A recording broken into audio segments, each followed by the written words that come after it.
इंद्रियां होती हैं। पढ़ा है, हम लोगों ने पढ़ा होगा, इंद्रियां होती हैं, सेंसेस और सेंस ऑर्गन्स होते हैं। पढ़ा है आपने विराज?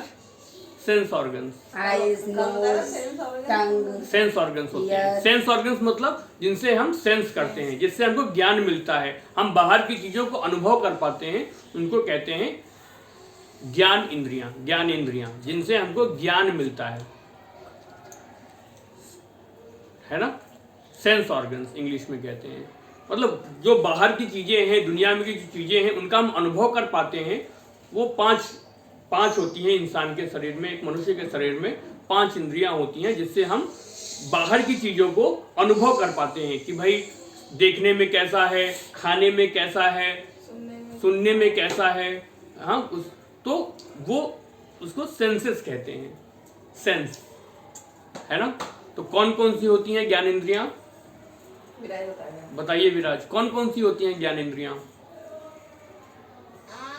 आँख, कान और नाक और टंग स्किन और स्किन, टंग और स्किन, ठीक है। तो ये 5 सेंस ऑर्गन्स होते हैं, इंद्रियां होती हैं, ज्ञान इंद्रियां होती हैं। आंख का विषय क्या है? आंख को क्या चाहिए? आंख हमको क्या बताती है? आंख से हम क्या देखते हैं? आंख का विषय क्या है? आंख का विषय है, विषय या तन्मात्रा, 5 तन्मात्राएं होती हैं। जैसे ये 5 ज्ञानेंद्रियां होती हैं, तो 5 ज्ञानेंद्रियों की 5 तन्मात्राएं होती हैं। तन्मात्राएं मतलब उन इंद्रियों के विषय क्या हैं, उन इंद्रियों के विषय। जैसे आंख का विषय है रूप, आंखों को रूप देखना है, देखना है, आंखों का काम होता है देखना, तो आंखों को रूप चाहिए, तो वो रूप देखने के लिए आंखें हमारी लालायित रहती हैं, है ना। नाक को क्या चाहिए? नाक को गंध चाहिए, सुगंध चाहिए। अच्छी खुशबू पाने के लिए हमारी जो ज्ञानेंद्री नाक है वो लालायित रहती है कि कैसे हमको अच्छी सुगंध सूंघने को मिले। फिर कान, श्रवणेंद्री, कान मतलब कान को क्या चाहिए? शब्द चाहिए, उसकी तन्मात्रा है शब्द, उसका विषय है शब्द, उसको शब्द सुनने को चाहिए, अच्छा अच्छा संगीत सुनने को चाहिए, अच्छी अच्छी बातें सुनने को चाहिए, वो जो अच्छी लगे उसके कान को वो सुनना चाहता है कान। फिर चौथी क्या बताया? जिह्वा। जिह्वा हमारी जो टंग है, हमारी जिह्वा है, वो हमारी चौथी ज्ञानेंद्रिय है। उसका विषय क्या है?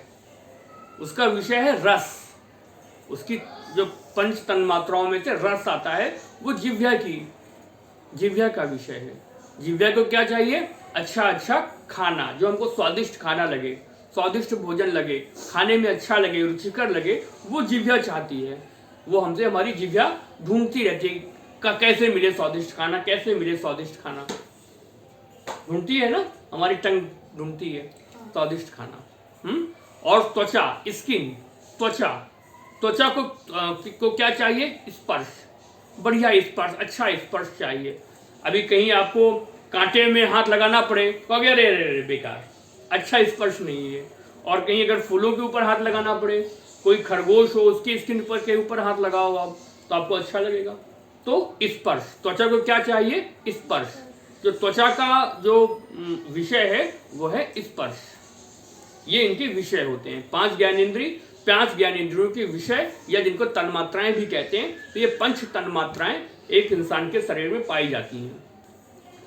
लेकिन इनका सबसे ऊपर, इनका राजा कौन होता है? ये तो इनको सब कुछ चाहिए, ये ढूंढा करते हैं कैसे मिले कैसे मिले कैसे मिले कैसे मिले, पर इनके ऊपर गवर्निंग बॉडी कौन है? इनको कंट्रोल करने वाला कौन है? इनका राजा कौन है सारी इंद्रियों का? नहीं, मन।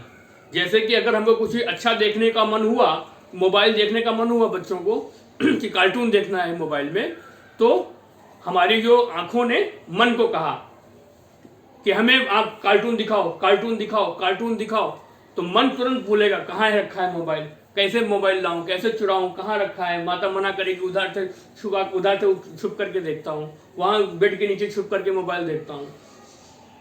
करते हैं ऐसा? तो जो हमारी आंखें हमारे मन को कहती हैं, और फिर मन वो काम करता है ना। अब जैसे हमको कुछ बढ़िया चीज खाने का मन हुआ, हमको समोसे खाने का मन हुआ, चलो समोसे खाए जाएं। अब ये समोसे खाने की इच्छा किसकी है? टंग की, जिह्वा की। जिह्वा को समोसे खाने का मन हुआ, तो समोसा, अब जिह्वा तो उसका मन हुआ समोसे खाने, किसको बोलने जाएगी वो? हमारे मन को बोलेगी कि समोसे लाओ कहीं से, समोसे लाओ कहीं से।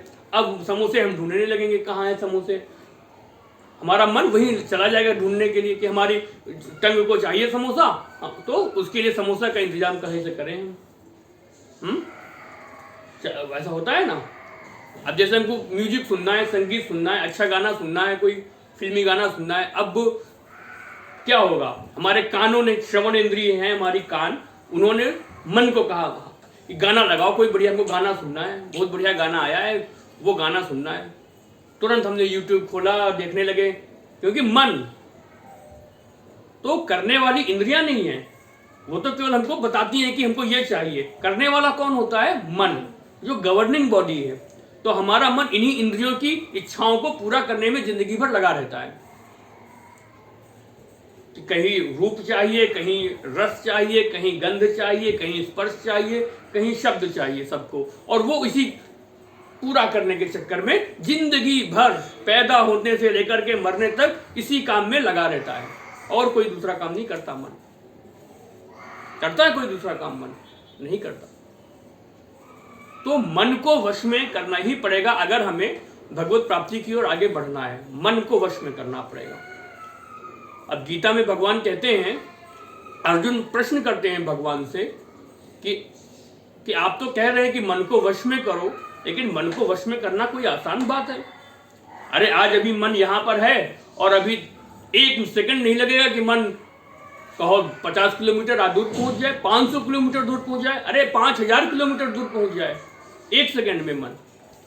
तो उसको, मन को तो रोकने को ऐसा है कि जैसे कोई बोले कि हवा को वश में कर लेना, हवा को बांध के रखना। कोई हवा को पकड़ सकता है क्या? मुट्ठी में पकड़ सकता है? कोई नहीं पकड़ सकता। तो आप तो कह रहे हो कि मन को पकड़ के रखो, मन को वश में रखो, मन को वश में रखो, मन को भगवान में लगाओ, मन को भगवान में लगाओ, मन को भगवान में लगाओ। लेकिन ये तो कितना मुश्किल काम है।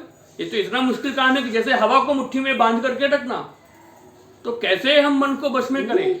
कैसे हमारे इंद्रियों को वश में रखें? कैसे मन को वश में रखें? क्योंकि ये इंद्रियां तो मन को घुमाती रहती हैं कि हमको ये लाके दो, हमको ये लाके दो, हमको ये चाहिए, हमको ये चाहिए, हमको ये चाहिए, हमको, और मन उसी चक्कर में लगा रहता है, पूरे जीवन भर इसी काम में लगा रहता है। इंद्रियों ने मांगा और मन ने लग गया पूरा करने के लिए। जैसे अब देखो, इंद्रियों के पीछे मन भागता है तो क्या क्या होता है? क्या क्या होता है? अब एक उदाहरण से समझेंगे कि जैसे कि आंखों का क्या था विषय?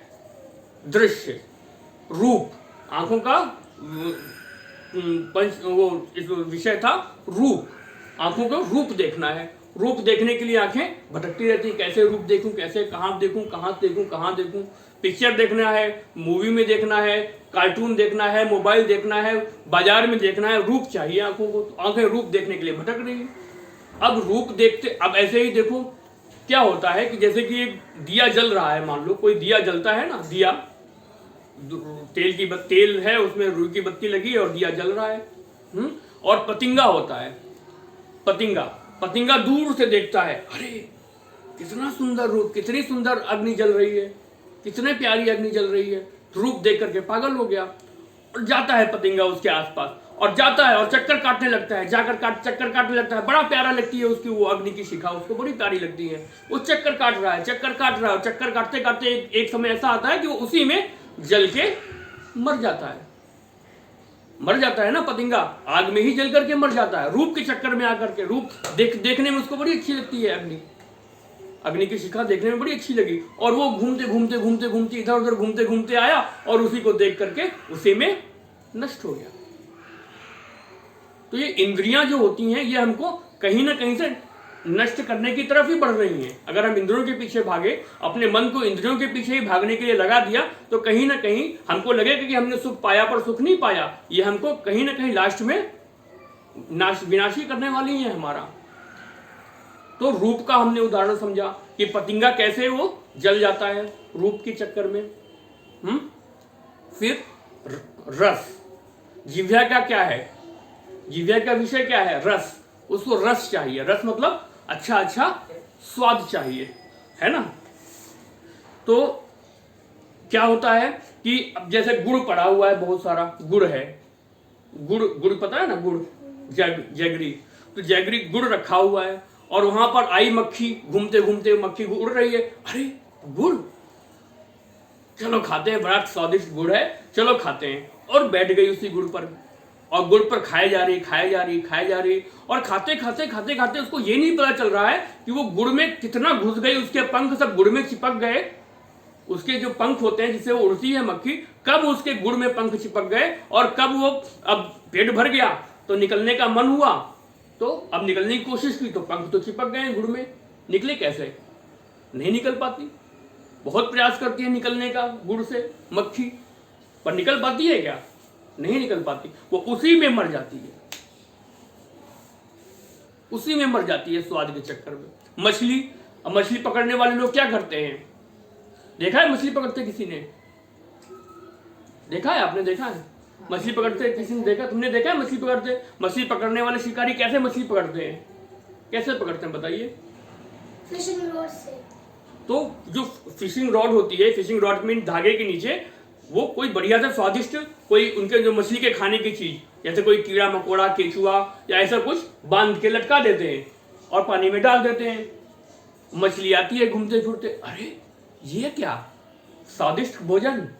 और उसको दिख रहा है ये सामने से धागा भी इसमें बंधा हुआ है, उसको पता है कि धागा बंधा हुआ है, हाँ उसको पता है कि धागा बंधा हुआ है, लेकिन फिर भी कंट्रोल नहीं होता। उसका मन कहता है अरे खा ले, मिल रहा है खा ले, मिल रहा है खा ले, मिल रहा है खा ले। और मछली जाती है और उसको पकड़ लेती है कीड़े को, और कीड़े को जैसे ही मुंह खोलती है पकड़ करके, वैसे ही उसका उसमें कांटा फंसा होता है लोहे का, और तुरंत उसके मुंह को फाड़ करके वो कांटा उसी में मछली फंस जाती है। और फिर मछुआरा उसको ऐसे पकड़ के निकाल लेता है और फिर मर जाती है मछली। तो खा जाते हैं सब लोग मछली को। क्यों मछली मरी? मछली के मरने का कारण क्या था? क्योंकि उसने अपनी स्वाद इंद्री को, अपनी जिह्वा को जीता नहीं। वो अपने उसके उसका मन अपनी स्वादेंद्री के कहने पर चला कि खा ले, मिल रहा है खा ले, मिल रहा है खा ले। पर उसके पीछे का उसने देखा नहीं, दिख भी रहा है लेकिन तब भी समझते नहीं, चलो ठीक है कोई बात नहीं खा लो। और फिर अंत में उसको अपने प्राण गंवाने पड़ते हैं, है ना। ऐसे ही कान का क्या है विषय? सुनना, शब्द सुनना। कान को सुनना अच्छा लगता है। हिरन क्या होता है? हिरन जो होता है ना, हिरन वो संगीत, जो उसको हिरन को पकड़ने के लिए जो जंगल में जाते हैं ना शिकारी लोग, हिरन कैसे पकड़ते हैं मालूम है? कैसे पकड़ते हैं? संगीत बजाते हैं। हिरन को संगीत बहुत पसंद है, बहुत सुंदर संगीत बजाते हैं। और हिरन ढूंढते फिरते उधर घूमते आते हैं, अरे इतना अच्छा संगीत बज रहा है। कान, उनको डाउट है मन के अंदर, उनको मन में लग रहा है कि कहीं ऐसा ना पकड़ लिए जाए, पर ऐसा इंद्री प्रबल हो जाती है, इंद्रियों का आवेग इतना प्रबल हो जाता है कि मन बस उसी दिशा में चल देता है। बस चलो कोई बात नहीं देखा जाएगा, देखें कहाँ बज रहा है, देखिए इतना सुंदर संगीत कहाँ बज रहा है, और गया हिरन, और वो उसको हिरन और सुन करके इतना मग्न हो जाता है और शिकारी आके पकड़ ले जाते हैं, उसको मार डालते हैं हिरन को। तो शब्द से फंस जाता है, मतलब अपनी श्रवण इंद्रियां। हाँ, फिर और क्या बचा?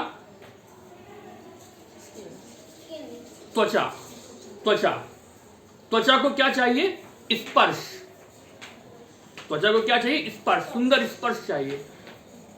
इसका उदाहरण देखिए, जो हथिनी होती है ना, हाथी होता है, हाथी को कैसे पकड़ते हैं शिकारी लोग? हाथी को जो सर्कस में हाथी घूमते हैं, देखा होगा लोग बीट पर बैठ के सवारी करते हैं, कैसे पकड़े जाते हैं हाथी को पकड़ना आसान है। हाथी से तो जो मनुष्य होता है वो हाथी तो उसका करीब 100 गुना वजन में ज्यादा होता है, कैसे पकड़ लेगा हाथी को? हाथी अपने बस में आ जाए, अपने ऊपर आ जाए, तो कोई इंसान की ताकत है वो हाथी के सामने खड़ा रहने की? पर फिर भी इंसान के बस में हो जाता है। क्यों बस में हो जाता है? कैसे पकड़ में आता है हाथी? जंगल में आप जाओ तो हाथी की इतनी ताकत होती है, कभी कभी तो शेरों को भी मार डालते हैं। अगर अपनी ताकत में आ जाए शेर को भी मार डालते हैं, पर फिर भी फंस जाते हैं। इतनी ताकतवर होने के बावजूद फंस जाते हैं। क्यों? तो क्या करते हैं शिकारी लोग? ये कागज की हथनी बनाते हैं। एक कागज की हथनी बनाते हैं, बिल्कुल हूबहू हाथी जैसी, उसी कलर की, और एक कागज की हथनी, और उसको जमीन में बहुत बड़ा गड्ढा खोदते हैं, उसके ऊपर घास डाल देते हैं, घास वास डाल देते हैं, गड्ढा ना दिखे, और उसके ऊपर कागज की हथनी रख देते हैं। हाथी आता है घूमता फिरता हाथी आता है और देखता है, अरे इतनी सुंदर हथनी, ये तो मैंने आज तक देखी नहीं इस जंगल में, ये कहाँ से आ गई? और जैसे ही वो हथनी के पास जाने की कोशिश करता है, वैसे ही वो हाथी गड्ढे में घुस जाता है, फंस जाता है। फिर गड्ढे में उसको हफ्तों 6-7 दिन, 8 दिन, 10 दिन उसको भूखों प्यासे रखा जाता है। दुर्बल हो जाता है हाथी, भूख प्यासे बिल्कुल वो हो जाता है, मरियल हो जाता है। और फिर उसको पकड़ के बाहर खींच निकालते हैं, ताकत उसके रह नहीं जाती, पकड़ के बाहर निकालते हैं, जंजीरों में बांध देते हैं, ले जाते हैं, फिर जाकर के उसको थोड़ा बहुत खाना वाना देते हैं। तो हाथी देखो कैसे इतना शक्तिशाली होता है, इतना ताकतवर होता है, फिर भी इन्हीं इंद्रियों के चक्कर में घूम करके, इन्हीं इंद्रियों के चक्कर में पड़ करके कैद हो जाता है, जीवन भर कैद हो जाता है। फिर एक और बचा, क्या बचा? नाक का क्या है? नाक का विषय क्या है? घ्राणेंद्रिय का विषय है सूंघना। उसको सुगंध चाहिए, अच्छी खुशबू चाहिए। तो उसका उदाहरण सुनिए। इसका उदाहरण एक है कि कमल का फूल एक तालाब में खिला हुआ है, बहुत सुंदर कमल का फूल खिला हुआ है, और कमल का फूल जहां पर खिला हुआ है, बहुत दूर, कोई मीलों दूर कोई भंवरा है, मीलों दूर, बहुत दूर, कई किलोमीटर दूर है, और फिर भी उसको सुगंध आ जाती है। भगवान ने उसको ऐसी शक्ति दी है कि उसको सुगंध बड़ी दूर से आ जाती है। उसको पता चल जाता है कि कहीं ना कहीं कमल का फूल खिला हुआ है। वो आता है कमल के फूल की खुशबू लेकर, कहाँ है, सूंघता आता है, हाँ ये रहा, बढ़िया, कमल का फूल, बहुत पसंद है उसको, कमल का फूल, सुगंध उसकी बहुत पसंद है। आकर के उस कमल के फूल पे बैठ जाता है, और कमल के फूल पर जब बैठ जाता है, उसका मकरंद पीता है, खुशबू लेता है, और आराम से बैठे बैठा रहता है, नहीं छोड़ के जाता। फिर क्या होता है कि धीरे धीरे रात में जब शाम जैसे जैसे होती है, वैसे वैसे वो कमल का फूल बंद होने लगता है। बंद होता है ना, शाम को बंद हो जाते हैं फूल, फिर सुबह खिल जाते हैं। तो बंद होने लगता है, ऐसे खिला हुआ है, भौरा अंदर बैठा हुआ है, और कमल का फूल धीरे धीरे बंद हो रहा है। उसको पता है कि बंद हो रहा है, लेकिन फिर भी वो खुशबू उसको इतनी मारे जा रही, मन से कह रहा अरे नहीं, बुद्धि तो कह रही है एक बार कि भाग जा, उड़ जा, नहीं तो ये बंद हो जाएगा, इसमें मर जाएगा।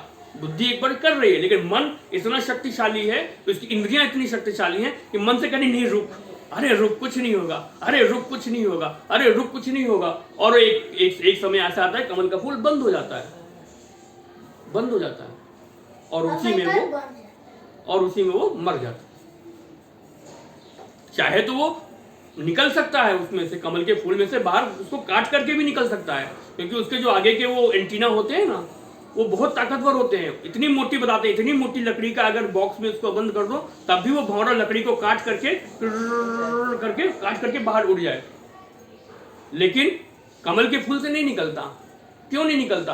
क्योंकि उसमें उसकी आसक्ति हो गई है, वो उसको पसंद आ गया, उसको प्यार हो गया उसी से, कमल के फूल के, उसकी सुगंध से।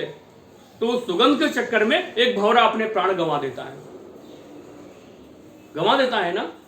तो हमने उदाहरण सुने कि कैसे कैसे इंद्रियों के वश में मन अगर आ गया, इंद्रियों के जो वो है पूरा करने के लिए, विषयों को पूरा करने के लिए मन लगा रहता है, तो कैसे कैसे अपने प्राण गंवाने पड़ते हैं। और जरा अब हम लोग अपने अंदर विचार करके देखें कि बेचारा उनके अंदर एक ही इंद्रिय प्रबल थी, तो उनको मौत के मुंह में पहुंचा दिया। एक ही इंद्रिय प्रबल थी, और हम लोगों के अंदर सबकी सब इंद्रियां प्रबल हैं। कोई यहां खींच रही है, कोई वहां खींच रही है, मन से कह रही ये कर ला, वो कर ला। तो हमारा क्या होगा? जब एक इंद्रिय ने ज्यादा अपना प्रभुत्व दिखाया, अपना वो दिखाया, ताकत दिखाई तो जान देना पड़ता है, जान से हाथ धोना पड़ता है। और जब सारी की सारी इंद्रियां हमारी प्रबल है, हमको ये भी चाहिए, हमको अच्छा भोजन भी चाहिए, हमको घूमना भी है, दृश्य देखने हैं बाहर के, हमको संगीत भी सुनना है, हमको रूप भी देखना है, सब कुछ चाहिए इंसान को, तो हम सब कुछ चाहिए। हमारा क्या हाल होगा ये तो भगवान ही जाने, हमारा हाल क्या होगा। तो अपनी इंद्रियों को हमको वश में रखना है, इंद्रियों को वश में रखा है। अब जैसे क्या होता है कि कोई रथ होता है, जैसे एक उदाहरण से समझिए कि एक रथ है, रथ में घोड़े लगे हुए हैं, 5 घोड़े लगे हुए हैं, 5 घोड़े रथ चलाने वाले हैं, और उसका सारथी जो घोड़े को रथ को चला रहा है वो कौन है? मन। वो मन है, मन उसका सारथी है, इंद्रियों को, जो इंद्रियों के घोड़े को घुमा रहा है, चला रहा है। अब उस रथ का क्या हाल होगा जिस रथ में एक घोड़ा इधर को खींच रहा है, एक घोड़ा उधर को खींच रहा है, एक घोड़ा इधर को खींच रहा है, एक इधर को, एक उधर, चारों दिशाओं में सब घोड़े अलग अलग जगह खींच रहे हैं। तो उस रथ की गति होगी या दुर्गति होगी, ये आप बताओ। गति होगी या दुर्गति होगी? उसकी दुर्गति होगी। वो रथ की गति नहीं, उसकी दुर्गति होगी, उस ऐसे रथ की। हाँ, तो देखना इंद्रियों के न घोड़े भगे, संयमों के सदा इन पे कोड़े पड़े। हमेशा इन पे संयम के कोड़े, नहीं मन की बात नहीं माननी, नहीं मन की बात नहीं माननी। अच्छा, इंद्रियों को तो चाहिए, अब इंद्रियों को तो रूप देखना है तो उनको रूप चाहिए, उनका स्वभाव है, नेचुरल है कि आंखों को रूप चाहिए तो चाहिए, जिह्वा को सुंदर भोजन चाहिए तो चाहिए, सुंदर रस चाहिए तो चाहिए। फिर क्या करें, कैसे इन इंद्रियों को जीते? तो अपने मन को अगर हम भगवान के चरणों में लगा दें, अपने भगवान को राधा गोविंद के चरणों में लगा दें, भगवान अपने मन को राधा गोविंद के चरणों का दास बना दें, तो ये इंद्रियां अपने आप बस में हो जाएंगी। अगर हमको रूप देखना है, अगर हमको रूप देखना है तो राधा माधव के सुंदर जुगल रूप देखो ना, क्या दिक्कत? आजकल मोबाइल में, टीवी में, कहीं भी देखो, रूप के देखने की इच्छा हो, आंखों को चाहिए रूप देखना हो तो भगवान के रूप देखो, एक से एक रूप।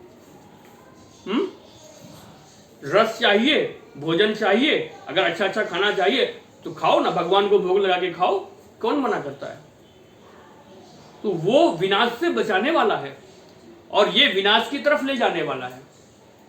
अगर हमने अपने मन की वृत्तियों को भगवान के चरणों से जोड़ दिया है तो ये हमको इन सब से बचाने वाला है।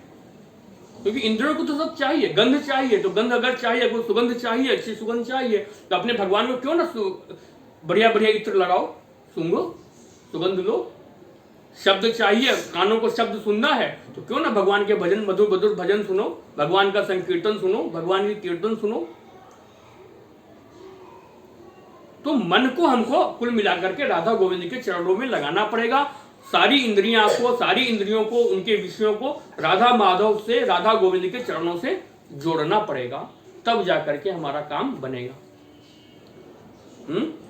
कृष्ण गोविंद गोपाल गाते चलो, कृष्ण गोविंद गोपाल गाते चलो, अपने मन को सुपथ पे लगाते चलो, अपने मन को सुपथ पे लगाते चलो, कृष्ण गोविंद गोपाल गाते चलो, कृष्ण गोविंद गोपाल गाते चलो।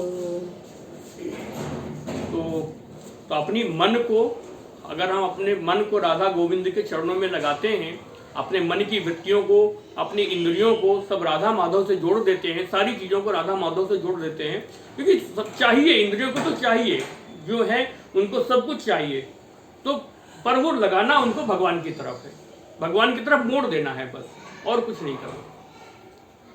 तो आज के कथानक में प्रवेश करते हैं। तृतीय दिवस, आज नरसिंह जी के हम चरित्र सुन रहे थे। तो पहले दिन में हमने सुना था कि किस प्रकार से नरसिंह जी के चरित्र में कि 5 वर्ष की ही अवस्था में नरसिंह जी के माता पिता नहीं रहे,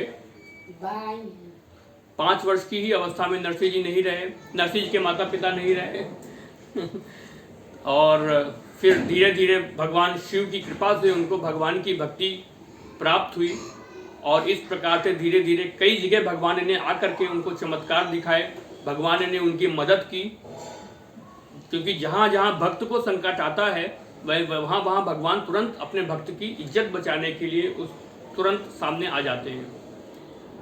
तो किस प्रकार से नानी बाई का भात उन्होंने भरा, इसलिए उन्होंने सुना, किस प्रकार से उनके पिता के श्राद्ध में भगवान ने किस प्रकार से मदद की। तो इस प्रकार से अब हम आगे के आगे के कथानक में प्रवेश करेंगे। तो एक बार क्या हुआ कि जूनागढ़ में रहते थे ना नरसिंह जी, तो जूनागढ़ में 2 गाने बजाने वाली युवतियां आई, वहां पर गाना बजाने का काम करती थी, गाती थी बजाती थी। तो जूनागढ़ में भी वो गाने बजाने के लिए कुछ पैसे आ जाएं, घूमती रहती थी इधर से उधर, एक शहर से दूसरे शहर, एक गांव से दूसरे गया, और गाना बजाने का काम करती थी, गाती थी बजाती थी और पैसे मिल जाते थे। तो घूमते घूमते एक बार वो जूनागढ़ भी पहुंची। जूनागढ़ में सुबह से शाम हो गई, बहुत गाना गाया, बहुत नृत्य किया, लोगों को दिखाया, नाच गाना दिखाया, लेकिन किसी ने 1 रुपया भी नहीं दिया, कुछ भी नहीं मिला। पूरे दिन निराश हो गई वो, और निराश होकर के किसी से पूछा कि भाई क्या करें, तुम्हारे जूनागढ़ में तो कहीं कोई कला का खरीदार है नहीं, क्या करें। तो उन्होंने कहा कि एक काम करो कि इस गांव में नरसिंह जी रहते हैं, तो नरसिंह जी के पास चले जाओ, तो वहां पर तुमको पैसे अच्छे खासे मिल जाएंगे, गाने बजाने के बदले में पैसे अच्छे खासे मिल जाएंगे। तो गाने बजाने वाली दोनों युवतियां वो मतलब पूछते पूछते नरसिंह जी के पास गई, और नरसिंह जी के घर के बाहर गाने बजाने लगी, नृत्य करने लगी। अब नरसिंह जी बाहर आए निकल करके, भजन में लगे थे, बाहर आए निकल करके, तो पूछा, अरे आप लोग कौन, ये हमारे यहाँ घर के बाहर क्यों बजा रही हो। तो बोले कि लोग गांव वालों ने बताया है कि नरसिंह जी के घर के बाहर जाओ, वो बहुत पैसे वाले आदमी है, बहुत पैसे हैं उनके पास, तो वो तुमको अच्छा खासा पैसा दे देंगे, तुमको कहीं इधर उधर भटकने की जरूरत नहीं है, वहां पर तुम गाना गाओ बजाओ जा करके। नरसिंह जी ने कहा, किसी ने तुम्हारे साथ मजाक किया है, देखो मेरे पास तो कुछ है नहीं, उधार ले करके किसी तरीके से मुसीबत से कैसे मेरी चलता है, मेरी गाड़ी चलती है, गृहस्थी की गाड़ी चलती है, संतों की सेवा हो जाती है किसी तरीके से, लेकिन कोई पैसे मेरे पास बहुत ज्यादा पैसे नहीं है। अगर तुम मेरे पास यहाँ पर आई हो तो मेरे पास तो यही हो सकता है कि भाई सिर मुड़वा लो अपने अपने और वैरागी बन जाओ और मेरे साथ आकर के भजन करो, ज्यादा ज्यादा इतना हो सकता है, और तो कुछ पैसे वैसे मिलने की आशा मुझसे रखो नहीं, क्योंकि तुम गाओगी बजाओगी फिर पैसे नहीं मिलेंगे तो तुम्हारा दिल दुख हुई होगा कि भाई इतना मेहनत किया, इतना गाया बजाया और पैसे देने के नाम पे तो कुछ मिला ही नहीं पैसे, तो दिल दुखी ना करो। तो यहाँ पैसे वैसे नहीं मिलने वाले हैं, अगर तुमको ज्यादा हो तो हमारे यहीं पर भजन करो, मैं भजन करता हूँ, भजन तुम भी करो, यही हो सकता है, और कुछ ज्यादा तो नहीं हो सकता। तो उन्होंने फिर अच्छा, उनको पता नहीं क्या हुआ उनके दिमाग में, क्योंकि ऐसा देखा गया है अक्सर कि महापुरुष लोग जो होते हैं ना, उनके दर्शन कर लेने से ही मन पवित्र हो जाता है, चित्त शुद्ध हो जाता है, शांत हो जाता है। हमारे चैतन्य महाप्रभु जी का इतना आकर्षक व्यक्तित्व था कि उनके ग्रंथ में लिखा हुआ है कि जहां जहां वो जाते थे, केवल उनको देख भी लेना, लोग एक बार देख लें तो हरि नाम बोलने लगते थे, चाहे वो मुसलमान हो, यवन हो, मुसलमान लोग वो भी जोर जोर से हरि कृष्ण कृष्ण कृष्ण हरे हरे, हरि बोल दोनों हाथ उठा करके यवन भी गाने लगते थे। बस एक बार देखने लेने पर, एक बार उनकी आंखों से आंखें मिल जाए, एक बार उनकी आवाज सुन ले, तो बस पता नहीं चित्त में ऐसा परिवर्तन हो जाता था कि वो बस हरि नाम पूरी जीवन भर फिर हरि नाम ही गाते थे। अरे ये तो छोड़ो, इंसान तो छोड़ो, उन्होंने तो पशुओं को भी नचाया हरि नाम में। वो यात्रा कर रहे थे जब एक बार बंगाल से वृंदावन के रास्ते में, तो रास्ते में जंगल पड़ता है बहुत बड़ा, और जंगल में जो जब वो जा रहे थे तो जंगल में रास्ते में उनको एक शेर बैठा हुआ था, तो अपने वो भजन कीर्तन करते चलते थे, गाते बजाते, लगातार आंखों से आंसू बहते रहते थे चैतन्य महाप्रभु जी के, लगातार आंखों से आंसू बहते, और आंसू ऐसे नहीं बरसते थे हम लोगों की जैसे ऐसे ऐसे आंसू बहते हो, हम लोगों के आंसू कैसे बहते हैं, ऐसे ऐसे बहते हैं ना, ऊपर ही आते हैं ना अपने, और उनके आंसू तो ऐसे बहते थे जैसे कोई पिचकारी लगी हो उनकी आंखों में, ऐसे, और अनवरत लगातार आंसू गिरते रहते थे, इतने कृष्ण प्रेम में डूबे रहते थे, उनको कुछ होश नहीं रहता था कहाँ है क्या है, बस कृष्ण कृष्ण कृष्ण और कुछ नहीं। तो भजन करते चले जा रहे थे, 2 शिष्य साथ में थे। अब शिष्यों ने देखा कि अरे सामने तो बहुत भयानक शेर बैठा है, और महाप्रभु जी अपनी मस्ती में आंखें बंद किए हुए गाते चले जा रहे हैं, हरे कृष्ण कृष्ण कृष्ण हरे हरे, हरि बोल, दोनों हाथ उठा के हरि बोल गाते चले जा रहे हैं। अरे महाप्रभु जी शेर है, अरे महाप्रभु जी शेर है, रुक जाओ। उनके सेवक पीछे पीछे, रुक जाओ। पर महाप्रभु जी तो अपनी मस्ती में, और अचानक महाप्रभु जी का पैर शेर के ऊपर पड़ गया, शेर के ऊपर। अब वो दोनों जो उनके सेवक थे, जो उनके शिष्य थे, वो डर गए कि अब क्या होगा। तो महाप्रभु जी ने देखा, जब पैर लगा उनका किसी चीज से, तब उन्होंने आंखें खोली, देखा शेर। तो शेर थोड़ा सा उठा पहले और ऐसा गुर्राने लगा, लेकिन जैसे ही आंखें मिली उनकी महाप्रभु जी से, शांत हो गया। बोला क्या है बेटा, हरि भगवान का नाम लिया करो, और थोड़ी पकड़ के बोल हरि बोल। अरे शेर भी हरि बोल बोलने लगा, नाचने लगा शेर, दोनों पैर उठा करके, दोनों हाथ उठा करके आगे के, हरि बोल नाचने लगा शेर। अरे शेर, फिर हिरन आ गए, हाथी आ गए, न जाने सारे जंगल भर के जानवर नाचने लगे। अरे पेड़ पौधों को नचा दिया महाप्रभु जी ने, ऐसा आकर्षित व्यक्तित्व था, पेड़ पौधे नाचे। तो महापुरुषों का ऐसा ही व्यक्तित्व होता है कि उनके दर्शन मात्र से, उनकी आवाज सुनने मात्र से ही चित्त निर्मल हो जाता है। तो वैसे ही नरसिंह जी ने जब बताया, नरसिंह जी ने जब कहा, तो उनके पता नहीं क्या हुआ, क्या असर हुआ कि बोले हम यहीं रहेंगे, आज से सब गाना बजाना होगा तो बस भगवान के लिए होगा, अब संसार के सामने नाचना गाना नहीं। आज वही दोनों नरसिंह जी के यहाँ ही रहने लगी। नरसिंह जी की 2 बेटियां थी ना, एक बेटी तो पहले से इसकी विवाह नहीं हुआ था, एक बेटी का, और एक बेटी जो नानी बाई के नाम से जानी जाती थी, कुंवर बाई, वो भी जब ऐसी देखा उन्होंने कि हमारे ससुराल वाले कितने लालची हैं, हमारे पिता को कितना परेशान करते हैं, और पिता ने जब इतना सारा सब कुछ दे दिया, तो ऐसा चमत्कार देखा भक्ति का, तो वो भी अपने ससुराल को छोड़ दिया, अब नहीं रहना मुझे, इस जंजाल में रहना ही नहीं, और वो छोड़ करके अपने पिता के पास ही रहने लगी थी फिर नानी बाई, कुंवर बाई जी। तो अब उनके घर में 4 आदमी हो गए थे, एक तो नरसिंह जी और 4 लोग, और 2 उनकी बेटियां और 2 गाने बजाने वाली बेटियां। अब चारों मिलकर खूब कीर्तन करें, सुबह से शाम तक कीर्तन करें, खूब कीर्तन करें, नाचे गाएं भगवान के सामने, खूब नाचे गाएं, खूब मस्ती में भर करके कीर्तन करें, आंसुओं की धारा बहती रहे, खूब नाचे गाएं, खूब मस्ती से दिन कटने लगे उनके, खूब नाचे गाएं। ये तो अच्छा था, लेकिन अब हर जगह सब अच्छे इंसान नहीं होते, कुछ जलने वाले भी होते हैं, ईर्ष्या करने वाले भी होते हैं। अब उसी गांव में, जूनागढ़ में एक रहता था एक इंसान, जो कि नरसिंह जी का मामा लगता था रिश्तेदारी में, अगर रिश्तेदारी में देखें तो दूर का मामा लगता था नरसिंह जी का। लेकिन वो चिढ़ता था नरसिंह जी से कि बताओ क्या कुछ काम धाम करता नहीं, ऐसे ही मन ही मन ईर्ष्या करता था, पारस्परिक ईर्ष्या थी उसकी। वो राजा के यहाँ काम भी करता था, राजा के यहाँ सेवारत था। राजा के पास गया वो, और राजा को भड़काया उसने। राजा को कहा कि राजा साहब आपको पता है कि आपके जूनागढ़ में, हमारे शहर में एक नरसिंह भगत रहता है, मेरा भांजा लगता है दूर से। अरे वो तो ठीक है, लेकिन पता है आपको कि अपने घर में 2 तो उसकी बेटियां हैं, और 2 न जाने कहां से और लड़कियों को पकड़ लाया है, और नाचते गाते रहते हैं दिन भर, ये संकीर्तन करते हैं, कीर्तन के नाम पर न जाने क्या क्या करते हैं वहां पर। राजा के कान भरे कि न जाने वहां सब कुकर्म होते हैं, आपको पता नहीं है वहां पर, तो इनको रोक लगाओ तुरंत, नहीं तो फिर बड़ा मुश्किल हो जाएगी भैया, बदनामी हो जाएगी पूरे जूनागढ़ की। तो राजा ने, जब उस राजा को इस तरह से भड़काया गया, तो राजा ने कहा अच्छा ठीक है। तो राजा ने अपने सिपाही भेजे, जाओ नरसिंह जी को बुला के लाओ, नरसिंह जी को पकड़ के लाओ। अब नरसिंह जी को पकड़ के लाया गया, और सामने कुछ जूनागढ़ के दूसरे पंडित गण को भी बुलाया गया। बोले अब शास्त्रार्थ करो आप लोग एक दूसरे के सामने, मैंने सुना है कि तुमने अपने घर में बहुत नचाते गवाते हो, तो लेडीजों को इकट्ठा करते हो, नाचते गाते रहते हो। अरे ये ऐसे कोई भक्ति होती है? कौन से ग्रंथ में लिखा है इस तरह से भक्ति करना?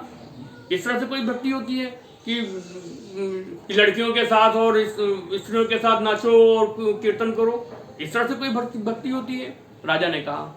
तो नरसिंह जी ने कहा कि भैया मेरी नज़र में, पंडितगण भी आए शास्त्रार्थ करने के लिए, कि राजा को तो इतना था पता नहीं था कि क्या है क्या नहीं, तो पंडितों को भी इकट्ठा किया था, जो शास्त्रों के जानकार लोग थे उनको भी इकट्ठा किया गया था। अब वो दोनों लोग आपस में, अब नरसिंह जी को पूछा गया क्यों करते हो ऐसा?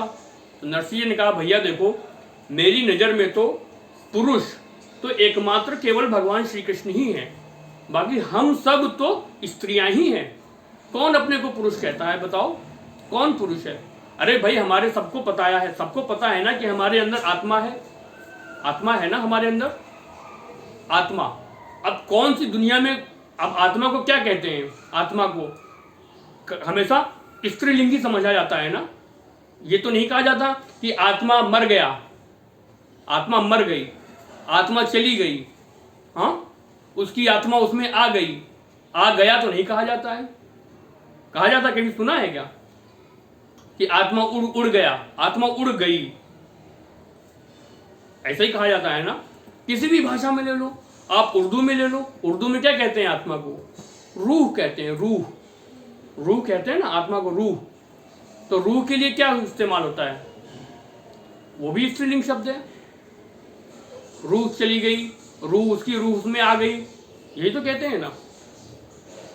इंग्लिश में क्या कहते हैं आत्मा को? अंग्रेजी में सोल। सोल के लिए क्या यूज किया जाता है? शी किया जाता है कि ही किया जाता है? शी किया जाता है। तो भैया आत्मा स्त्रीलिंग है, तो हम सब स्त्री ही हैं, और इस जगत में एकमात्र पुरुष केवल भगवान श्री कृष्ण है। तो ये स्त्री पुरुष का भेद आपकी नजरों में होगा, आप संसारी लोगों की नजरों में होगा। मेरी नजर में तो हम सब स्त्रियां ही हैं, हम सब श्री कृष्ण भगवान की गोपियां ही हैं, और एकमात्र हमारे लिए पुरुष तो केवल भगवान श्री कृष्ण ही हैं। और जब इस तरह से जब राजा ने सुना, और तभी वहां पर एक ब्राह्मण जो बुलाए गए थे ब्राह्मण, उसमें से एक ने कहा अरे हाँ ये तो बहुत पहुंचे हुए संत हैं। अभी कुछ दिन पहले मैं वहां गया था, अंजार गया था, तो ये अपनी बेटी का भात भरने के लिए गए थे वहां पे, और वहां पर मैंने देखा कि इनकी खूब सारी लिस्ट बना के दी ससुराल वालों ने, और इन ससुराल वालों की लिस्ट को भगवान स्वयं आए, और भगवान ने आकर के इनकी पूरा किया, जितना जितना उनकी डिमांड थी, जितना जितना उनको चाहिए था, और उससे कहीं ज्यादा भगवान स्वयं आए। तो ये कोई साधारण मनुष्य नहीं। राजा जी आपने बहुत बड़ी गलती कर दी है इनको ऐसा करके, इनको बुला करके। तो राजा को बड़ा अफसोस हुआ, राजा ने माफी मांगी, पैर पड़े राजा ने, बोला कि क्षमा हो गई महाराज, अब आगे से ऐसा नहीं होगा, आप करिए, खूब भजन करिए, हमारी तरफ से कोई परेशानी नहीं। तो इस प्रकार से नरसिंह जी ने अपना चमत्कार दिखाया। फिर क्या हुआ? नरसिंह जी आगे की कहानी क्या है? तो नरसिंह जी को संगीत बहुत पसंद था, संगीत बहुत अच्छा आता था, और उसमें भी राग मतलब गाना, संगीत में भी एक गाना होता है, बजाना होता है और नृत्य करना होता है। 3 विधाएं होती हैं संगीत की। कोई बढ़िया गा लेता है, कोई बढ़िया नाच लेता है, कोई बढ़िया वाद्य बजा लेता है। तो नरसिंह जी को गाना बहुत अच्छा आता था, गाते बहुत सुंदर थे, बहुत सुंदर गाते थे। और उसमें भी एक राग, कौन सा राग? केदार राग, बहुत सुंदर गाते थे, इतना सुंदर गाते थे कि कहते हैं कि जब वो अपने ठाकुर जी के सामने केदार राग में कीर्तन करते थे, भगवान को प्रसन्न करने के लिए केदार राग में भजन गाते थे, कीर्तन करते थे, तालियां बजा बजा करके नाचते नाचते कीर्तन करते थे नरसिंह जी, तो भगवान की जो माला होती थी वो टूट करके नीचे आ जाती थी नरसिंह जी के लिए, ऐसा कहा जाता है। तो फिर भी जलने वाले लोग, ईर्ष्या करने वाले बहुत सारे लोग थे, ईर्ष्या करने वाले, जलने वाले, अरे झूठ बोलता है, कुछ नहीं, ये तो सब झूठा है। ये क्या करता है कि कोई ऐसे ही कोई सड़ा हुआ कमजोर सा धागा का माला बना लेता है और दुनिया को दिखाने के लिए बेवकूफ बनाता है, और ऐसा गाता है, और हल्का सड़ा सा रहता है, ये हल्का सा किसी ने थोड़ा सा किया तो टूट गया, बोलते हैं अरे अरे देखो देखो भगवान प्रसन्न हो गए, नरसिंह जी बेवकूफ बनाता है सबको, ये उल्लू बनाता है, ये कुछ नहीं, कोई भगवान कोई शक्ति वक्ति नहीं है इसकी। कितना घटिया गाता है, बिल्कुल बेकार गाता है। और राजा को इसकी शिकायत कर दी, कि वो सबको लोगों को झूठ बोलता है कि मैं इतना अच्छा केदार राग गाता हूं कि उससे भगवान की माला अपने आप टूट करके मेरे लिए गिर जाती है, प्रसादी माला बन जाती है मेरे लिए। तो राजा ने कहा अच्छा, बोले हाँ महाराज, वो झूठ बोलता है, वो सड़ी माला बना देता है, कोई खराब से बिल्कुल जो सड़ गया हो धागे की माला बना देता है फूलों की, और वही पहना दी जाती है, और जब वो खूब भजन करता है और सड़ी हुई माला ऐसे ही होती है पहले से ही और टूट जाती है, फिर बोलते हैं अरे नरसिंह जी की वजह से, नरसिंह जी ने इतना सुंदर गाना गाया कि माला टूट गई। झूठ बोलता है महाराज। अच्छा क्या करे फिर? परीक्षा लेनी चाहिए। किसकी? नरसिंह की परीक्षा। सुना है वो तो बहुत भगत है, तो कोई पाप तो नहीं? अरे कुछ पाप नहीं, काहे का भगत, वो तो झूठ बोलता रहता है हमेशा, अपने दिखाने के लिए सब बड़ी बड़ी बातें करता रहता है। कुछ नहीं है। आप लो परीक्षा। इस बार क्या करो, आप एक बहुत मजबूत रेशम के धागे की डोरी बनाओ, खूब मजबूत धागा बनवाओ कि टूटे ना, कि खूब ताकत लगा के भी तोड़ा जाए तो टूटे ना, और उसकी माला बनवाओ। अब देखें नरसिंह कैसे तोड़ता है। तो जो नरसिंह के जो राजा थे उस जूनागढ़ के, उनकी माता जी बहुत भक्त थी। तो माता जी भक्त थी तो उन्होंने मना किया कि बेटा ऐसा नहीं करना चाहिए, भक्त की परीक्षा लेना सही नहीं, क्योंकि इससे भक्त को तो कुछ नहीं होता लेकिन भगवान नाराज हो जाते हैं। भगवान को पसंद नहीं कि कोई उसके भक्तों की परीक्षा ले, उनकी चेक करे कि हाँ ये भक्त है कि नहीं है। भक्त को तो कोई फर्क नहीं पड़ता, लेकिन भगवान को बड़ा फर्क पड़ता है। लेकिन राजा नहीं माना, अहंकारी था, नहीं माना राजा। बोला अरे नहीं, परीक्षा लेके देखो ना क्या करता है, सबको बेवकूफ बनाता रहता है। खूब मजबूत रेशम की डोरी बनवाई राजा ने, खूब मजबूत रेशम की डोरी बनवाई और बढ़िया उसमें फूल वूल लगा करके माला, उस दिन वो माला नरसिंह को बताया नहीं, नरसिंह जी को, और वो माला भगवान को पहना दी गई। और सब लोग भीड़ इकट्ठा हो गई, देखें आज क्या होता है, देखें आज क्या होता है, आज माला टूटती है कि नहीं टूटती है, आज माला टूटती है कि नहीं टूटती है। अब नरसिंह जी गाने लगे, भगवान के सामने कीर्तन करने लगे और खूब गाए खूब गाए खूब गाए, पर माला न टूटे। खूब अलग अलग राग गाएं, ये राग गाएं, वो राग गाएं, ये राग गाएं, खूब संगीत में खूब नाचे, खूब जोश में अपना कीर्तन गाएं, लेकिन माला न गिरी। अब लोग कह रहे हैं देखो, कह रहा था ना मैं, सब ऐसे ही ढूंगी है कि किसी झूठ बोलता है। अरे टूटनी थी तो टूट जाती ना माला, क्यों नहीं टूटी?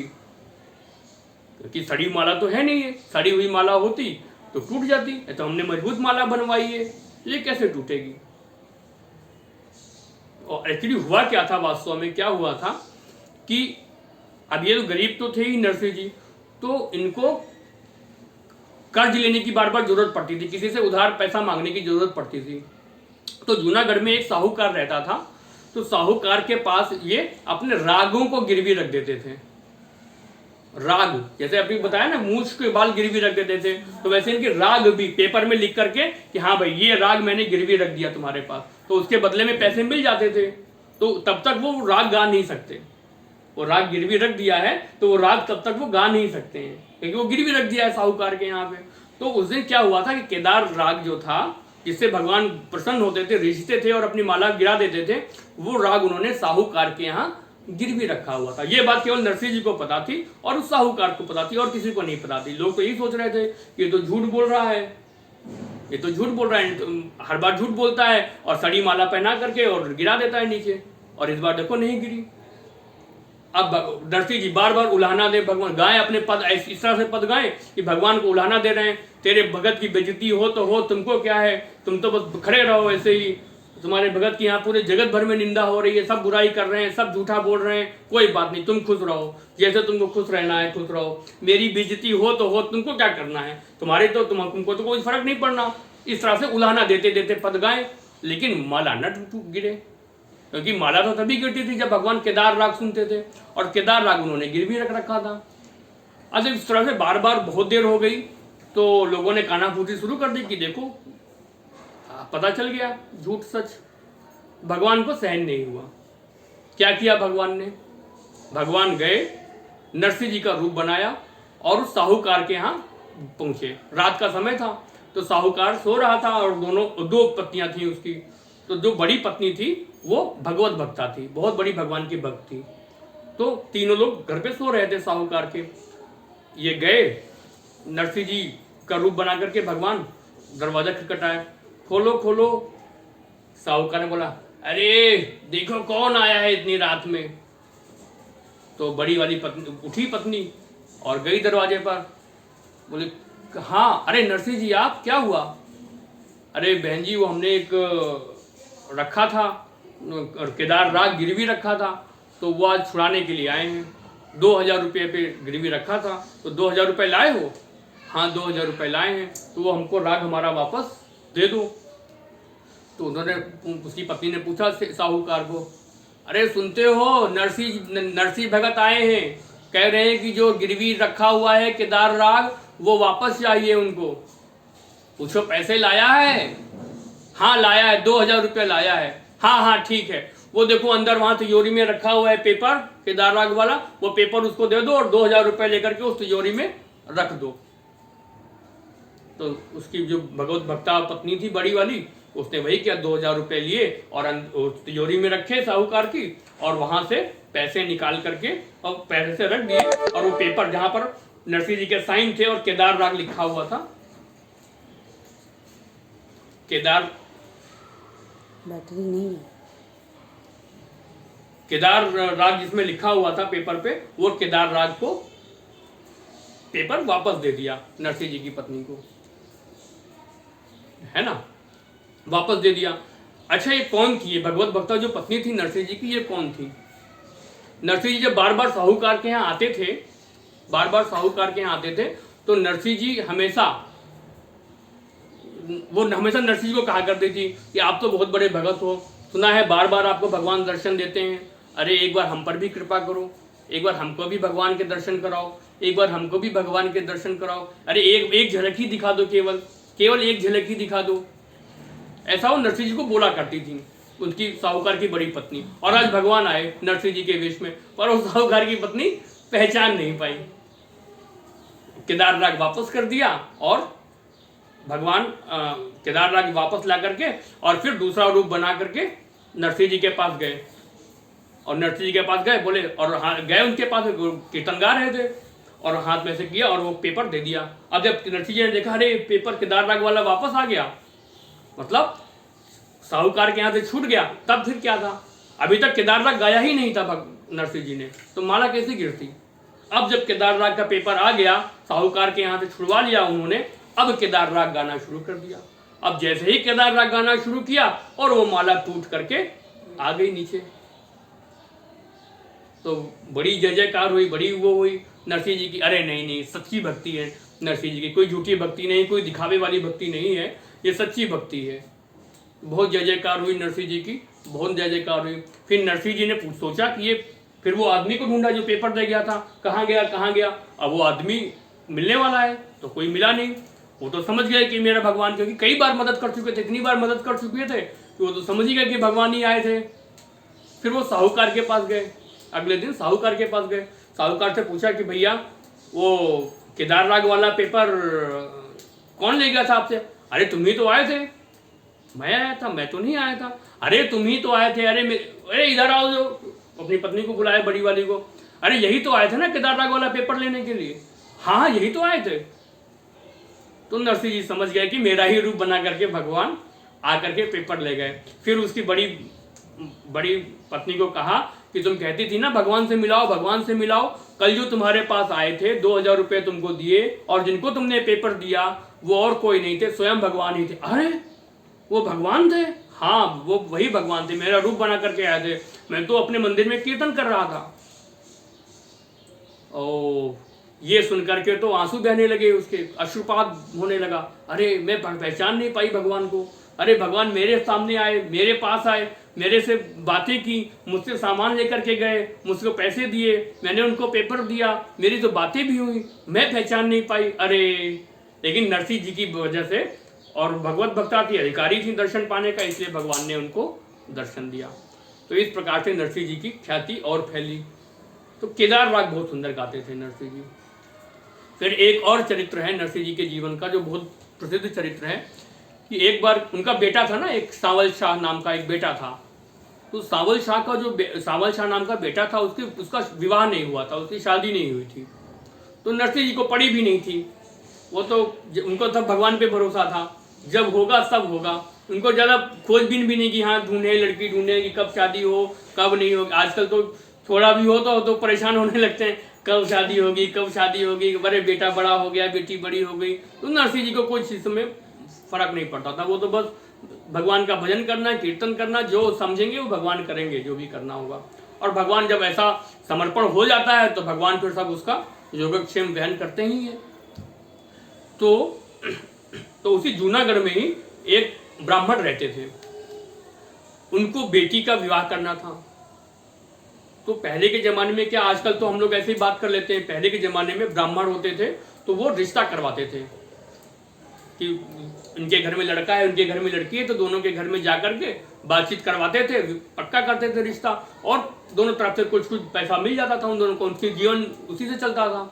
तो इस तरह से चलता था। तो एक ब्राह्मण थे, तो ब्राह्मण को कहा कि देखो भाई, मैं अब मेरी बेटी बड़ी हो गई है, अब इसका विवाह करना है, इसके योग्य, बहुत पैसे वाले थे सेठ, वो ब्राह्मण जो थे बहुत धनवान थे, बहुत धन था उनके, बहुत पैसे थे, बहुत बड़ा महल जैसा घर था। और नरसिंह जी तो कहा कुछ भी नहीं, झोपड़ी बना करके रहते थे, भजन करते थे। तो उसने कहा कोई बढ़िया योग्य वर मेरी बेटे के हिसाब से कोई देखो जो बढ़िया हो, इसके जोड़ का हो। पंडित जी ने कहा अच्छा ठीक है। अब पंडित जी ढूंढने लगे किसको कौन नर है कौन है, उनको पता ही था, ज़्यादातर घूमते घूमते घूमते घूमते बहुत वर्ष देखे, पर उनको कोई जमा नहीं जोड़ का। उसकी बेटी बड़ी सुंदर थी, तो उसकी जोड़ का तो होना चाहिए कम से कम, उसी के हिसाब से लंबाई हो, उसी के हिसाब से रूप कम से कम उसी के हिसाब से हो। 19-20 हो चले, लेकिन ज़्यादा अंतर तो नहीं चले। तो घूम रहे थे, पूरा घूमते घूमते घूमते घूमते अचानक वो नरसिंह जी के घर के सामने से निकले। तो नरसिंह के घर के सामने देखा तो वो बेटा बैठा भजन कर रहा था। अब बेटे को देखा तो उनको लगा पंडित जी को कि ये लड़का बड़ा सुंदर है, बिल्कुल जोड़ी का है, बिल्कुल मैचिंग जोड़ी है, तो इसी के साथ उस पंडित जी का बेटी का विवाह इसके साथ ही होना चाहिए, ये लड़का सही है। तो गए वो उनके घर के अंदर गए, नरसिंह जी के घर के अंदर, और सब राम राम हुई, जय श्री कृष्णा हुई, और बोले कि देखो मैं फला सेठ के यहाँ से आया हूँ और उसकी बेटी का विवाह होना है, विवाह करने के लिए मैं लड़का ढूंढ रहा हूँ, तो ये लड़का, आपका लड़का मुझे बहुत पसंद आ गया। क्या नाम है इसका? बेटा क्या नाम है तुम्हारा?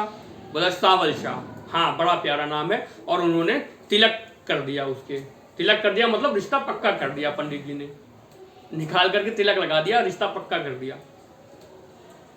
और अब नरसिंह को कुछ था ही नहीं, हो जाए तो ठीक, ना हो जाए तो ठीक। अब वो पंडित जी गए और पंडित जी अपने जो जिनकी बेटी का विवाह होना था उनके पास गए और कहने लगे कि देखो भाई, लड़का तो मिल गया, बड़ा सुंदर लड़का है। अच्छा, बड़ा सुंदर लड़का है, किसके यहाँ का है, किसका लड़का है? अरे वो नरसिंह भगत का लड़का तो बड़ा सुंदर है, बहुत सुंदर है। नरसिंह भगत का लड़का, उसके पास तो रहने को नहीं है, खाने को नहीं है, कहाँ तुम मेरी बेटी को झोंकना चाहते हो? कुछ भी नहीं है उनके पास। अरे कुछ तो हो, अब मेरी बेटी कहाँ रहेगी? यहाँ पर इतने सुख से रहती है और तुमने कहाँ उसका विवाह पक्का कर दिया? नहीं, वहाँ मैं विवाह नहीं कर सकता, वहाँ मैं उसकी शादी नहीं कर सकता, वहाँ तो कुछ भी नहीं है उनके घर में।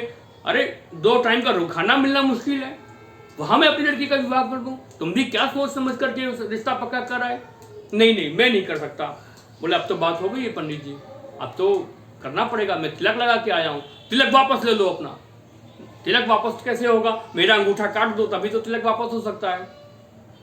अरे कहाँ फंसा दिया तूने पंडित, ये मैंने कहाँ पर रिश्ता कर दिया मेरी बेटी का, कहाँ पर रिश्ता कर दिया मेरी बेटी का?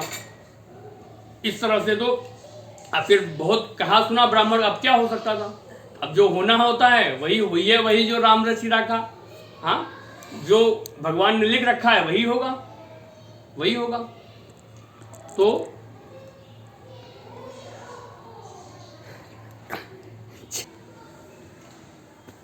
अब तो पक्का हो गया कि हुई है वही जो राम रची रखा, जो भगवान ने रच रखा है, अब तो वही होगा। अब जहाँ रिश्ता तय हो गया है तो भगवान की इच्छा से तय हो गया। अब सेठ जी का किसी का मन तो था नहीं, ब्राह्मण सेठ का मन तो नहीं था, लेकिन अब क्या करें, हो गया तो हो गया। पंडित जी को खूब गालियाँ दी, खूब कोसा। अब भाई विवाह कराने वाले को तो कोसा ही जाता है, जिसने विवाह करा दिया कोसा ही जाता है, जिंदगी भर कोसा जाता है। कहाँ फंसा दिया बीच वाले को। अच्छा हुआ तो भगवान ने कराया, अच्छा हुआ तो भगवान ने कराया, और बुरा हो तो कहाँ फंसा दिया, कैसे घर में फंसा दिया। अब पंडित जी बेचारे क्या करें, ठीक है, अब हो गया सो हो गया। अब निमंत्रण पत्र छपा, निमंत्रण पत्र पंडित जी देने गए कि वही वो जो पुरोहित थे, पुरोहित जी देने के लिए गए नरसिंह जी के यहाँ। अब नरसिंह जी ने देखा भी नहीं कि अब कब विवाह की तारीख कब है, कब शादी होनी है, तारीख डेट वेट पड़ी रहती थी, कार्ड उठा के देखा भी नहीं, वहीं पर रख दिया बगल में और अपना भजन में लग गए। देखा भी नहीं कब है ऐसा विवाह, कब विवाह है, कुछ नहीं देखा। अब वो अपना भजन में लगे रहे। अब 2 दिन रह गए विवाह के केवल। सब तैयारी, लड़की वालों के यहाँ तो तैयारियां हो रही। मन में तो दुख है कि कहाँ शादी हो रही है, पर ठीक है, फिर भी वो बड़े सेठ थे, उनके तो मेहमान भी सब बड़े बड़े आने वाले थे, सब एक से एक, तो वो तो तैयारी कर रहे थे अपनी। अब नरसी जी के यहाँ तो कुछ भी नहीं। 2 दिन बचे केवल, और उनको पता ही नहीं कि कब 2 दिन के बाद विवाह, देखा ही नहीं उन्होंने तारीख उठा करके कब की तारीख की है।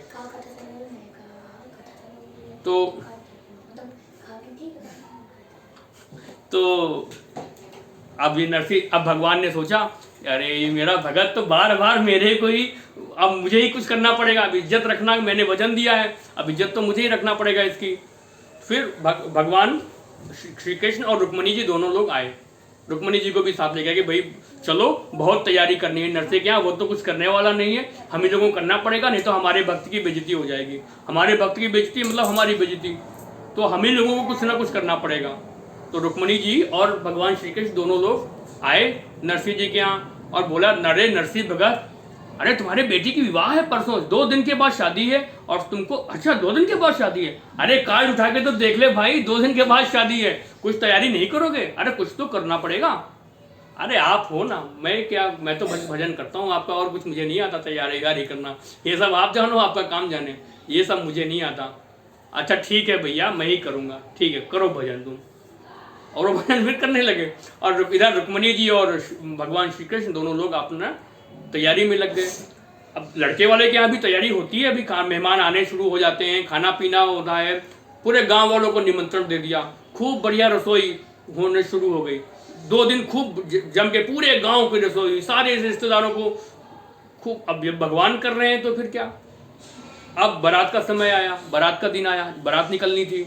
अब बारात निकलनी थी तो पूरे गांव वालों को निमंत्रण, पूरे रिश्तेदारों को निमंत्रण, जहां जहां जो सबको, किसी को नहीं छोड़ा, सबको बुला लिया भगवान ने सबको बुलाया, और खूब अद्भुत तरीके से बारात निकली। इतने हाथी, इतने घोड़े में बारात निकल रही, और वो कितना सुंदर सेहरा बनाया उसका, मतलब जो जहां पर दूल्हा बैठाया था, इतना सुंदर, और भगवान भी अपना नृत्य कर रहे हैं, नाच गा रहे हैं, रुक्मणी जी और दोनों। नरसी जी अपना वो तो अपना भजनी में ही लगे हुए हैं तानपुरा, और वो दोनों अपना बारात में नाच रहे हैं, श्री कृष्ण भगवान और रुक्मणी जी। और खूब लंबी बारात, इतनी लंबी बारात, इतनी बड़ी, कम से कम उस जमाने में करीब 5000 आदमी होंगे उस बारात में, 5000 आदमी जा रहे हैं, और इतने हाथी, इतने घोड़े, इतनी बैलगाड़ियाँ। उस समय तो कारें तो थी नहीं, तो इन्हीं पे बारात जाती थी, हाथी पे, घोड़े पे, बैलगाड़ी पे, घोड़ा गाड़ी पे, खूब सामान, इतना सामान खूब भरा, बैलगाड़ियाँ भरी भरी खूब सामान की, और जा रही हैं। अब बारात रुकती है। अब जब उनके घर के पास पहुंची तो जनवासा होता है ना, जहाँ पर बारात रुकती है, जहाँ पर आराम करवाया जाता है। तो वहाँ पर जनवासे में जब रुकी उनकी बारात, तो पुरोहित जी देखने गए, देखो कैसी बारात आई है। अरे पुरोहित ने देखा, अरे बाप रे, इतनी बारात, हमने तो तैयारी, हमारे सेठ जी ने तो इतनी तैयारी भी नहीं की है। इन्होंने सोचा था अरे कितने आदमी आएंगे, 8-10 आदमी, 15-20 आदमी आएंगे, नरसी के कौन है वहाँ पर। अब भाई पैसे के साथ साथी होते हैं, अगर आपके पास धन है तो तमाम रिश्तेदार आपके बन जाते हैं, और धन नहीं है तो कौन रहता है, कोई नहीं रहता। ये तो दुनिया की रीति यही है। तो उन्होंने सोचा कि कौन इसके नरसी के बारात में आएगा, 15-20, ज़्यादा तैयारी वारी नहीं की थी। अब जब देखा कि अरे 5000 आदमी, इतने हाथी, इतने घोड़े, ओहो क्या करें। और पुरोहित का तो दिमाग खराब हो गया, वो गया भाग करके सेठ जी के पास, पंडित जी के पास। अरे पंडित जी, हाँ पुरोहित जी, क्या हुआ? अरे बारात आ गई। हाँ तो क्या हुआ, बारात आ गई तो कौन सी बड़ी बात है। कहाँ तुमने फंसा दिया, मैं फिर से वो कोसने लगा, कहाँ फंसा दिया मेरी लड़के को, उनके भूखों नंगों के यहाँ कुछ भी नहीं है, खाने पीने को फंसा दिया। अरे छोड़ो वो सब बात, तुमने देखा अरे तुम्हारे पास तो इतना भी धन नहीं है कि इतने घोड़े उनकी शादी बारात में आ रहे हैं, घोड़ों को और हाथियों को घास खिला पाओ, इतना भी धन नहीं है, क्या बात कर रहे हो। अरे आओ दिखाता हूँ, और दिखाने के लिए ले गए। देखो कितनी बड़ी, इतनी बड़ी बारात, इतने घोड़े, जिधर देखो तो आदमी, जिधर देखो तो आदमी, बढ़िया कपड़े पहने, खूब बढ़िया से बढ़िया सजे धजे, खूब हीरे मोती पहने, सोने चांदी पहने चले आ रहे हैं, खूब हाथी घोड़े, दिव्य बारात निकल रही, खूब बढ़िया। अब भगवान लेकर के आ रहे बारात, तो फिर क्या कहना उसका। अब सेठ जी ने सोचा, अरे अब मैं क्या करूं, मैंने तैयारी नहीं की, मेरे पास तो इतने भी पैसे नहीं है, इतने भी मेरी तैयारी नहीं है कि मैं इतने घोड़े हाथी आए हैं, इनको घास भी खिला सकूं, इतनी भी मेरे पास तैयारी है ना, इतना मेरे पास धन है, अब मैं क्या करूं। मैं तो सोच रहा था कि इनकी वजह से मेरी इज्जत जाएगी, अब तो मेरी वजह से ही मेरी इज्जत जाएगी। अब मैं क्या करूं? सब लोग कहेंगे बारात तो शादी तो कर रहे हैं, कुछ इंतजाम नहीं किया। अरे कुछ तो, अब मैं क्या करूं, क्या करूं, क्या करूं? रोने लगे पंडित जी। अरे मैं तो बुरा फंस गया, मुझे तो अंदाजा ही नहीं लगाया था कि इतनी बड़ी बारात आएगी नरसिंह जी के बेटे की, इतनी बारात। अब मैं क्या करूं? अब मैं क्या खिलाऊं, क्या पिलाऊं, मुझे तो कुछ समझ में नहीं आ रहा है। इतनी जल्दी में व्यवस्था भी क्या हो सकती है? अरे मैं कहीं से पैसे भी मांग के लाऊं, उधार भी मांगूं, चलो ठीक है मिल जाएगा पैसा, लेकिन इतनी जल्दी बनेगा कैसे? रसोई कैसे बनेगी इतनी जल्दी? इतने आदमियों को मैं कहाँ रुकवाऊंगा, कहाँ ठहराऊंगा? कुछ व्यवस्था नहीं है। क्या करूं? पुरोहित अब तू ही बता, तूने ही फंसवाया इस मुसीबत में, तू ही बता अब मैं क्या करूं? अरे एक काम करो, जो नरसिंह जी है ना बहुत अच्छे आदमी हैं, तो अच्छे आदमी है तो क्या करूं, उनके पास जाओ और उन्हीं से कहो कि अब तुम ही बताओ क्या करना है। उनसे उनके सामने समर्पण कर दो, शरणागत हो जाओ उनके नरसिंह जी के सामने। तुम ही बताओ भैया क्या करें, हमारे पास तो कुछ उनको समझ में नहीं आ रहा, क्या करें, कैसे व्यवस्था करें विवाह की। तो अब नरसिंह जी के पास आए हो, नरसिंह जी के पास आए और अब नरसिंह जी के पास जहाँ टेंट लगे थे, अलग अलग सबके टेंट लगे थे, अब नरसिंह जी का टेंट समझ करके वो उसमें आए और वहाँ पर तो भगवान बैठे थे रुक्मणी जी के साथ में, और भगवान ने भी वेश बना रखा था, मतलब भगवान के रूप में नहीं थे, वेश बना रखा था। तो आए और उन्होंने सोचा, देखा तो था नहीं कभी नरसिंह जी को लड़की के पिता ने, उन्होंने सोचा यही नरसिंह जी होंगे। तो हाँ, देखने में इतना सुंदर, देखने में इतना पहना ओढ़ा हुआ है, इतना सोना चांदी इतना सुंदर, यही नरसिंह जी होंगे शायद। तो सांवरिया सेठ बन के आए थे, तो पैर पकड़ लिए उनके। अरे महाराज अब बताओ मैं क्या करूं, मैंने तो सोचा था इतनी बड़ी बारात तो नहीं आएगी, तो इतनी बड़ी बारात आ गई है, अब मैं कैसे तैयारी करूं? मैंने तो सोचा था कि कम आदमी आएंगे, अब मेरी इज्जत आपके हाथ ही है प्रभु, जैसे चाहो वैसे रखो, अब अभी के हाथ में है, कैसे करना है आप ही बताओ। इतनी बड़ी बारात का तो मेरे पास कुछ भी ना, मुझे कहाँ रुकाऊं, क्या करूं, क्या खिलाऊं, क्या पिलाऊं, कुछ भी व्यवस्था मेरे पास नहीं है। अब आपकी मेरी इज्जत आप अपनी पगड़ी उतार कर उनके हाथ में रखने लगे, उनके पैरों पे रखने लगे कि अब तुम ही मेरी इज्जत बचाओ। तो भगवान बोले, अरे अरे मैं नरसिंह नहीं हूँ, मैं नरसिंह जी नहीं हूँ, मैं नरसिंह जी नहीं हूँ। फिर तुम कौन हो? मैं तो उनका नौकर हूँ, एक छोटा सा मुनीम हूँ, केवल इनका हिसाब किताब देखता हूँ। अच्छा आप हिसाब किताब देखते हो? अब देखा मुनीम इतना अच्छा, इतना सुंदर और इतना पैसा, मतलब इतना सोने चांदी से लदे एकदम, कपड़े क्या शानदार पहने, इतना तो लड़की वाले ने कपड़े नहीं पहने थे। अब भाई भगवान है वो, तो उनकी क्या तुलना किसी से। अरे मुनीम उनका इतना ऐसा है, तो वो नरसिंह जी कैसे होंगे? बोले अच्छा भैया नरसिंह जी कहाँ मिलेंगे, मुझे मिलवा दो चल के। अच्छा फिर लेकर के गए, उनका हाथ पकड़ करके बोले उस टेंट में वो देखो बैठे हैं, वो नरसिंह जी हैं। अब नरसिंह जी तो अपना वही साधारण वेशभूषा में थे, तो उन्होंने देखा अरे नरसिंह जी ये हैं। फिर नरसिंह जी के पास गए, अब नरसिंह जी को बताया, अरे महाराज अब मेरी सारी इज्जत आपके हाथ में ही है, अब मैं तो क्या करूं, मुझे तो कुछ समझ में नहीं आ रहा है, कैसे मैं सब कुछ करूं, इतना सब आप इतनी बड़ी बारात लेकर के आए, मुझे तो अनुमान ही नहीं था कि इतनी बड़ी बारात भी आ सकती है। अरे 5000 आदमी का था, अरे मेरे पास तो 50 आदमी का भी खाने का मैंने इंतजाम नहीं किया है महाराज, अपना ही इतना समय है कि मैं कैसे करूँ, अब मेरी इज्जत आपके हाथ ही है। अच्छा तो यहाँ कैसे आ गए, तुमको कैसे पता चला कि मैं इस टेंट में रुका हूँ? अरे वो आपका मुनीम है ना, उसने मुझे यहाँ पर ले गया। मुनीम? हाँ वो उस वाले टेंट में। अरे वो मुनीम नहीं है भैया, वो भगवान है, साक्षात भगवान है। मेरे बस में कुछ भी नहीं है, मेरा कुछ भी नहीं है इसमें, जो भी कर रहे हैं वो वही कर रहे हैं। तो एक काम करो, हम दोनों चलते हैं उन्हीं के पास, वही कुछ करेंगे। फिर दोनों, लड़की के पिता और नरसिंह जी दोनों फिर भगवान के पास आए, दोनों के उनके भगवान के पैर पकड़ेगा, भगवान अब तुम ही कुछ करो, इज्जत रखो, दोनों की इज्जत बच जाए, अच्छे से विवाह हो जाए। बोले कोई बात नहीं। फिर उन्होंने बलराम भैया को बुलाया, बलराम भैया और रेवती जी आई और उन्होंने लड़की वालों की सारी तैयारी करी। जैसे इन्होंने लड़के वालों की पूरी तैयारी करी थी, तो बलराम जी और रेवती जी ने आकर के उनकी सारी तैयारी करी, और इस प्रकार से अब दोनों, फिर तब बराबरी का मुकाबला हो गया। अब मुकाबला बराबरी का हो गया तो बहुत दिव्यता से फिर विवाह हुआ, बहुत दिव्यता से विवाह हुआ। तो इस प्रकार से बहुत सारे अद्भुत चरित्र बताते हैं कि 50 बार से ज्यादा बार भगवान ने दर्शन दिए नरसिंह जी को, बार बार आकर के बचाया, बार बार आकर के बचाया।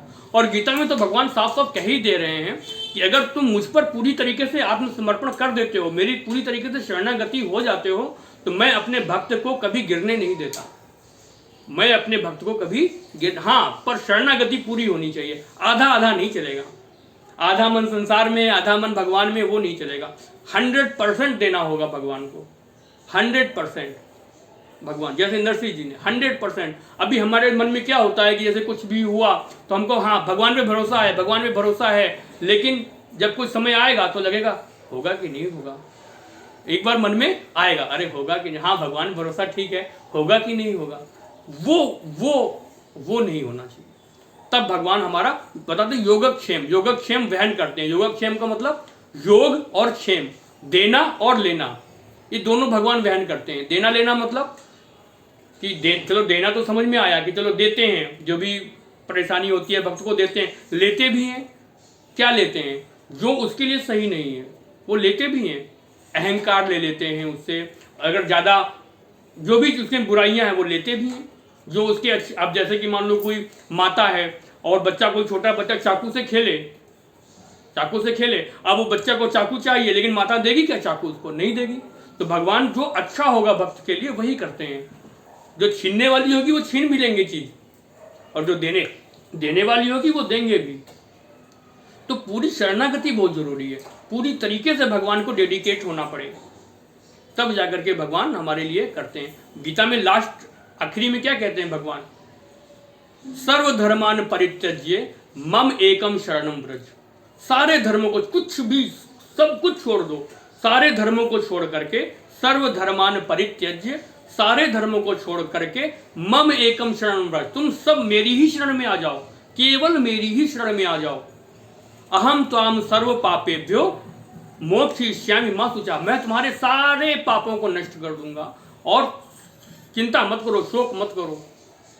भगवान स्वयं कहते हैं, उनकी भगवान की खुद की वाणी है कि सब कुछ छोड़ दो, बस मेरी शरणागति हो जाओ।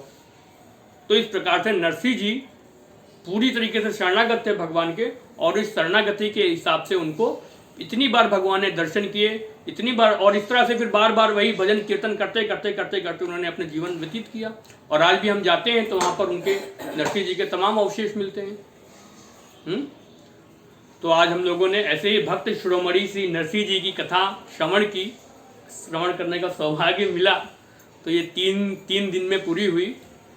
तो बोलो नरसिंह जी भगवान की जय, सावल शाह सरकार की जय, रुक्मिणी महारानी की जय।